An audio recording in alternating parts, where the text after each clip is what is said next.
Applaus!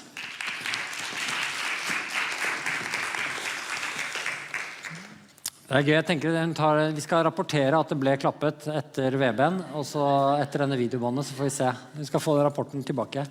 Det viktig med tilbakemelding også for ministre. For hvem skryter av sjefen? Det veldig få som tør å gjøre det. Nå skal vi skryte av en og si det var bra. Ok?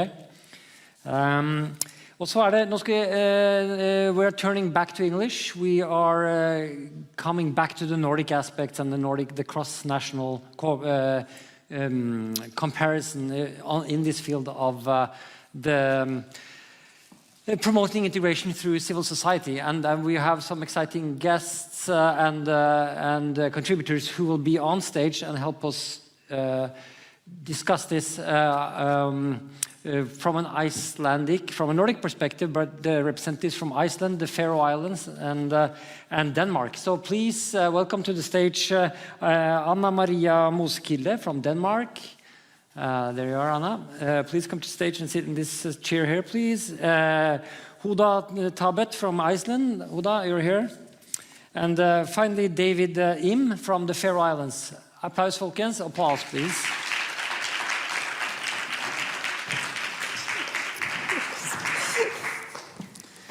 So, I mean, I didn't give you a detailed introduction because it's quite a complicated setup for you, I think, and you have very interesting backgrounds from each of your countries. But I would start with you, Anna Maria. You are responsible for the Nordic cooperation, the program for cooperation on integration of refugees and immigrants in the Nordic Ministerråd. So that's the Nordic Council of Ministers. And you also you work at the Nordic level and work with developing new knowledge and new methods, and also sharing experience across the Nordic region.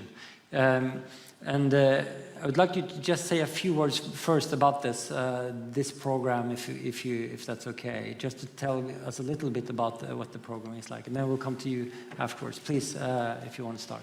Yes, thank you very much.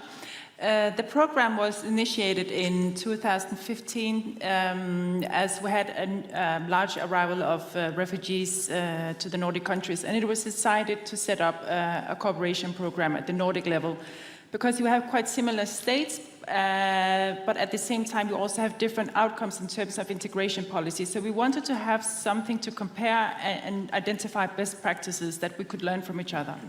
So I would like to just share a PowerPoint on our vision. I think the technicians, they should have it ready. Yeah, it'll put it up now. There you go. Okay, so this is the vision for 2030. Our main aim is the Nordic region will become the most sustainable and integrated region in the world. And in terms of integration, we have two strategic priorities. One is the competitive Nordic region, and the other is a socially sustainable Nordic region. And in terms of developing a competitive Nordic region, we have a strong focus on labor market integration. And then in terms of a socially sustainable Nordic region, we have a strong focus on gender equality, social cohesion, etc. And this is also why we decided to set up a Nordic Migrant Expert Forum. As the State Secretary said before, it is really important that we don't just talk about people, but that we have a conversation with the people that we do integration policies on. And this is very briefly what we're doing. So this was new to me, and it is actually new, this Nordic Migrant Expert Forum. And Hoda, you are part of this and a member of this. So please tell us 2 words about that, but also I need to mention that you are a consultant at the International Department of Welfare in the city of Reykjavik. And also a founder and chairperson of an NGO with the abbreviation OMAHI. AI. So that's OMA. OMAHI. And you can tell us what that means. Because we're kind of, this is what we use. Yeah. So please tell us what the abbreviation, what our organization is about, and a little bit about your role in the expert forum. I will speak about my role in the Experts Forum. It's a pleasure to be here and have a voice. As Anna mentioned, There are so many policies that are made in the Nordic countries or in Europe or all around the world about specific category of people without taking into consideration to listen to them. And but I don't say I represent every single immigrant in Iceland or in the world. My NGO, Omaha, we work on the education perspective in order to help a person to grow. They need to have knowledge. But what kind of knowledge? This is what we are working on, to give this kind of knowledge that makes a person feel he or she is part of the whole world, not part of this group or that group. And here comes the name, like we say refugees, but we heard from the Ukrainian group that was the only part of this whole concert, the conference that I understood, they spoke English, that they don't like the word refugee. When we work with a person, we just give them the knowledge that you are a human being. So as a human being, what we can do all together to build the capacity and serve the community that we are in. Okay, yeah, so we'll come back to that in detail. And please, David, please say 2 words about, I mean, you're part of this expert forum as well, but you're also, you have a role in the immigration authorities in Faroe Islands. Please say 2 words about the immigration authorities first, and then maybe about your role in the expert forum. Oh, 2 words. Okay, give us a little bit of explanation. This is something I do know nothing about. The Faroe Immigration Office is also responsible for the integration area, and we coordinate with other public authorities and municipalities and organizations on labor market, language learning, and integration-related activities. It's very broad. We are working on trying to be more specific.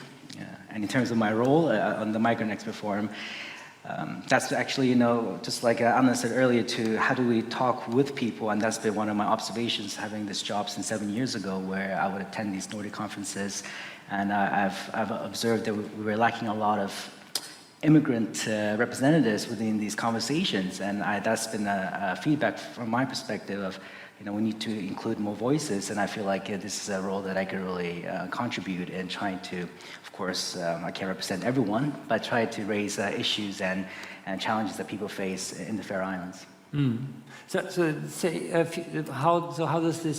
What was the vision behind this expert forum and the Nordic dimension of that? Could you please explain? Well, when the vision was developed, it was an integral part that there should be inclusion of civil society, because when you have complex problems, you need to have also diversity of thought, and we have to have a cross-sectoral approach as well to understand how should we develop proper solutions or the best solutions. So at the strategic level, it was already decided to cooperate with civil society, and then I think also what we heard as well from different events was that migrants themselves wanted to be more represented in, as you also said, David, in conferences, etc. And we could see that there was a need to develop a forum where we could include and have a conversation at a more strategic level as well. So what does that mean? What do you mean on the strategic level? Well, the cooperation program is managed at the Secretariat in Copenhagen. To develop the program, we have a reference group which consists of representatives from the ministries with responsibility for integration in the Nordic countries. We have our Norwegian colleague, she's sitting here.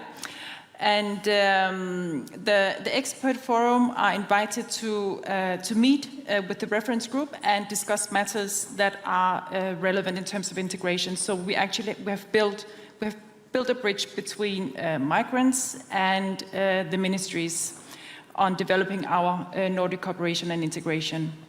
And the role of civil society in this, are they represented? In what way are they represented? Civil society, are they part of this as well? Yes, well, now we have Huda, for example. We also have researchers. We have many different competences, and also we have profiles from across the globe. As we know, an immigrant is not just one kind of refugee.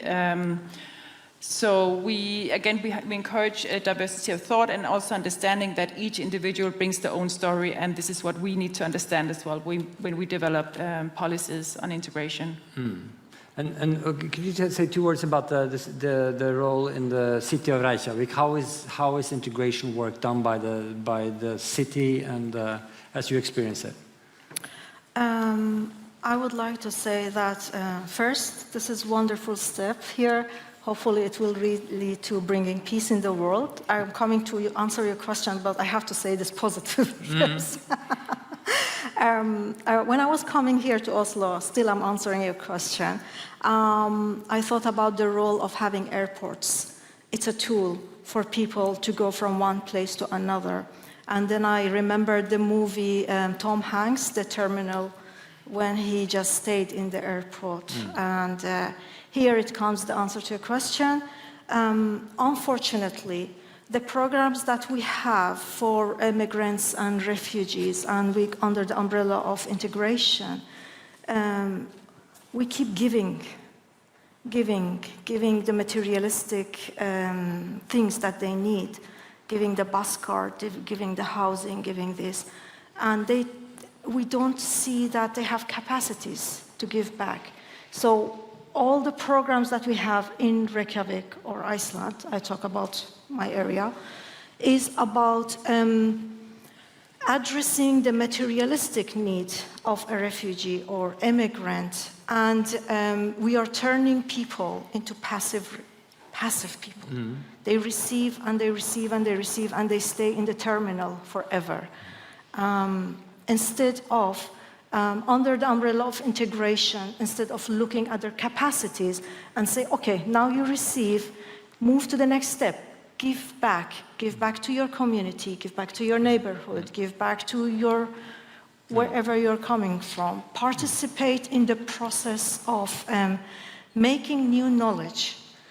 We are not there. And why is that? Why is this the function of government? Because I think this is quite similar, or this is a discussion that's been held in the Nordic countries and other places as well. So why is that the role of government, and why do they not encourage these initiatives and action from the immigrant groups themselves? I will not talk about governments.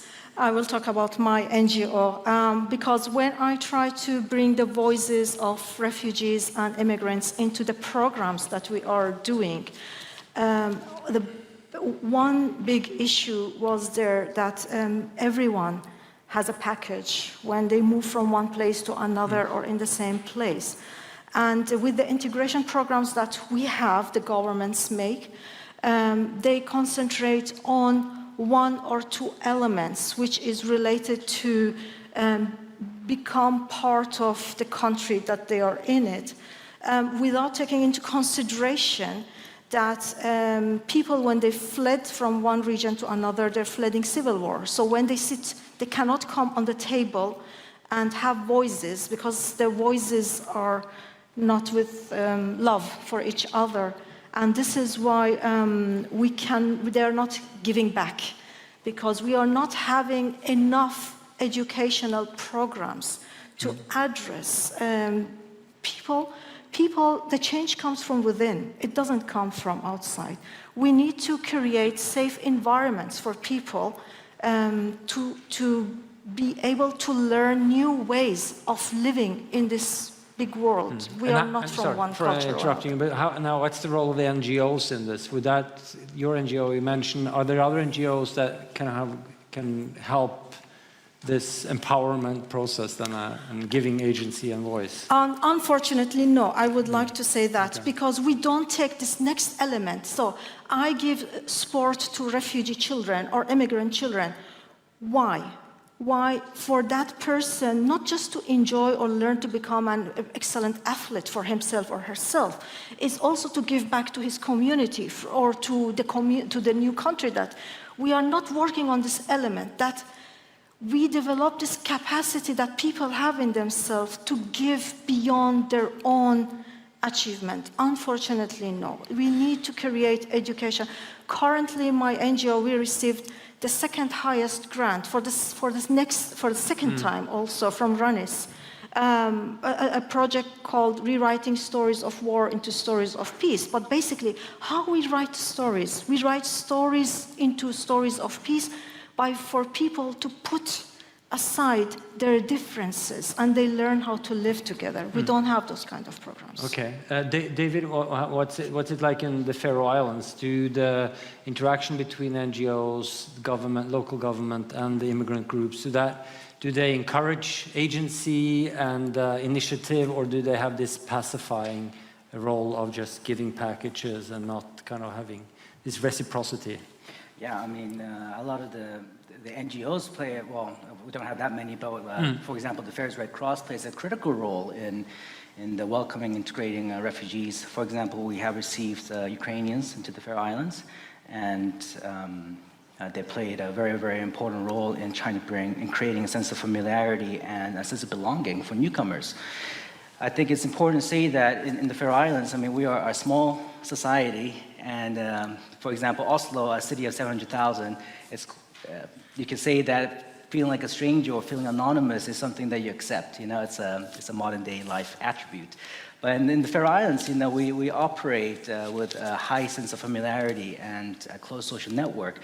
So we really see a civil society organization like the Red Cross play a critical role in fostering those relationships between locals and the newcomers. So they actually play a role as an intermediate and as a what's the similarities and dissimilarities between the Nordic countries in this area? What's your impression looking at the Nordic region? We've had some researchers discuss this, but still, what does it look like? Is it easy to organize? Do people kind of speak not the same language necessarily, but they have the same understanding of the relationship between, or what integration means and what civil society's role is?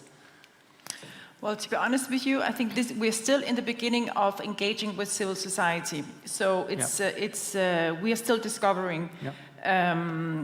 We have traditionally focused previously on identifying similarities and differences, for example, in terms of labor market inclusion. So we just launched a report together with Oslo Met on integration programs and labor market outcome, and we could see that there was a difference. And we're also doing a study now on differences and similarities in terms of language. We could hear from many of the presenters today that language is a key in terms of integration, so that's also what we want to know more about. And also with regards to which role does civil society play in terms of especially informal language learning.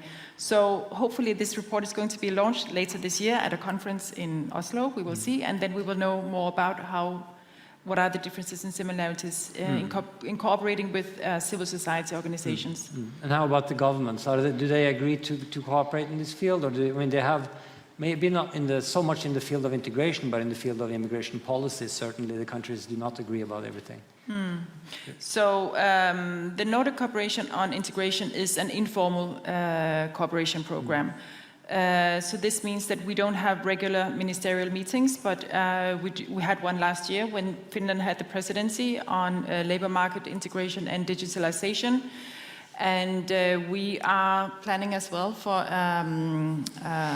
informal ministerial meeting as well, as Norway has the presidency this year. So hopefully we'll be able to convene the ministers as well in later this year. And why do you think it's important to have this Nordic dimension, this Nordic cooperation in this field? What's kind of the benefit of looking at what the other countries do and cooperating? I think that the benefit is definitely that we can clearly see when one country does one investment, what is the outcome. So, for example, in the Oslo Met report that was published a month ago, they discovered that the integration programs were more successful in Norway and Sweden than in Denmark. And one of the conclusions was that Norway and Sweden are investing more in immigrants' competences when they arrive. Either the existing ones, or they build on existing competences, or they will develop them before. immigrants are sent out in the labor market, whereas in Denmark, there's a focus on quick access to the labor market. And then in the long term, that has not as good as an effect as in Norway and Sweden. So I think it can give us some quite different, interesting perspectives on what actually works in terms of integration.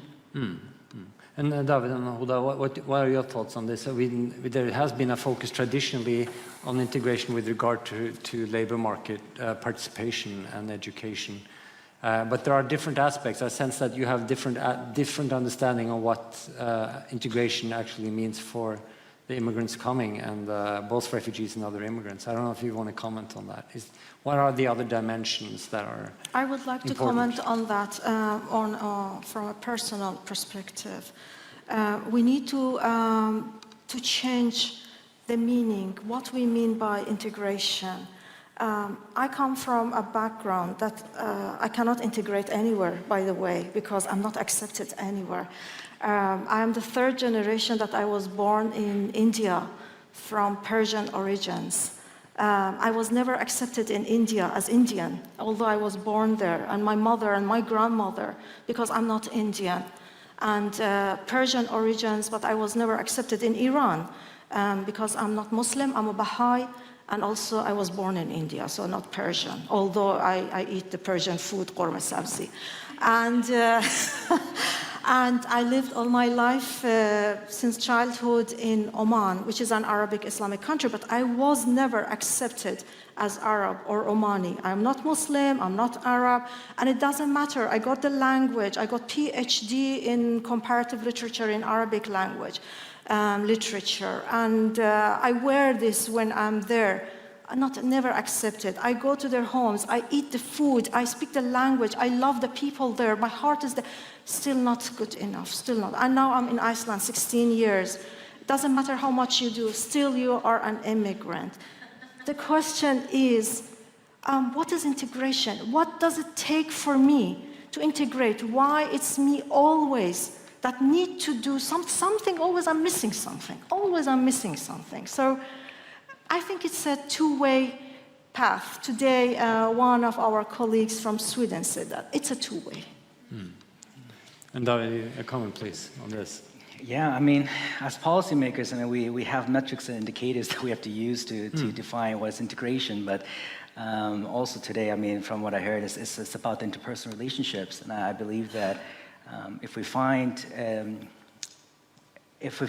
a way for people to come together and have a genuine relationship with each other, couldn't we define that as success in integration? Because whether we can speak the same language or not, but if we can get along and feel a sense of belonging and sense of unity, I think we have achieved integration that way. I think that was a very nice finish to the conversation. Thank you so much for coming here today, for traveling to Norway and participating in this conference and helping us understand the perspectives, both the Nordic perspective, but also your perspectives from Iceland and the Faroe Islands. Thank you so much. Thank you for having us.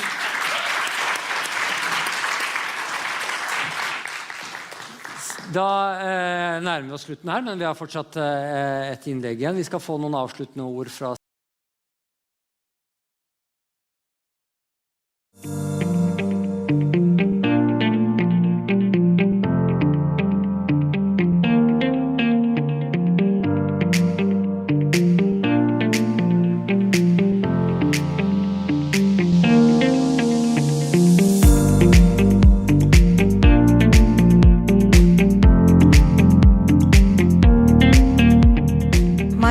Hoda. I was born in India. I'm the third generation from my mother's side that we were born in India. But I was never accepted in India as Indian because I'm from Persian origins. However, I am also not accepted in Iran because first, I was born in India, but second, because I'm a Baha'i. And in Iran, Baha'i are persecuted. So I'm not accepted there. I cannot live there. I never lived in Iran. When I was 1 month old, my parents, they went to Oman. So I lived all my childhood in Oman. I went to school in Oman. I embraced the language, the Arabic language. I had Omani friends. I would say my heart is Omani. However, I was never accepted in Oman because I'm not Arab, I'm not Omani, and I'm not a Muslim. I'm Persian, from Persian origins, and I'm a Baha'i. So I cannot say that I belong to Oman. I cannot say I belong to Iran. I cannot say I belong to India. And this is my question. What is integration? When I go anywhere, I try to embrace the culture that I live in. I love the people from the bottom of my heart. I try to learn the language and I try to make friendships. I go to homes. I eat the foods that people eat. But it's one way of integration. Always it's me who is doing the effort. When I was in Oman, I was the one who used to go to the houses. I was the one who eats the food. I was the one who wear this scarf on the head to become like the people, to integrate. But it was never the other side. I always excluded, never included. So integration means two-way. We need to change the meaning, find a new concept under the word integration. How we can embrace people with their capacities, with their identities, with their beliefs, with their cultures, and also give them from what we have. So to share what we have and get what they have. It's not just they change their personalities and they become us. People never, if a banana is a banana, the banana never becomes an apple. We should find a way to benefit from the banana. Today I participated in the Nordic conference here. I'm a member of the expert forum that is made by the Nordic Council. And it was a pleasure to be in this conference. I met many people, and at the end I participated in a discussion, a panel, which I shared about the programs that we have in the Nordic countries or in Europe. Basically, we are offering people, immigrants and refugees,